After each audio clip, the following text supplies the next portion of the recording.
ভিডিওটিতে আসলে খালিদ ফারহান ভাই খুব সুন্দরভাবে বাংলা এবং ইংলিশ বলার ক্ষমতাটাকে বুঝিয়েছেন। কিন্তু আমি আসলে এটা বলতে চাই যে আমাদের দেশে যতই আপনি স্কিলেবল লোক হন না কেন আসলে বাংলাদেশে ডিমান্ড নেই।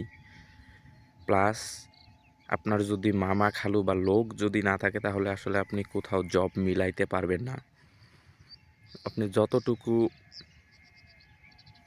জ্ঞান অর্জন করেন না কেন আপনার কোনো ডিমান্ড নেই বাংলাদেশে, কারণ মামা খালু চাচা না থাকলে আসলে জব হয় না।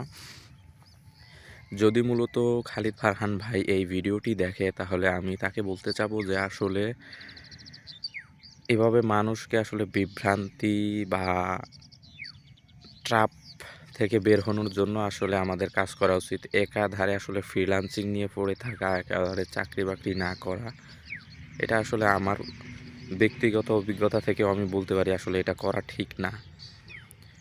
কারণ আসলে ফ্যামিলির আর্থিক টান থাকলে আসলে অনেক কিছুই পার করে আসতে হয় এবং অনেক মানুষই বেইমানি করে।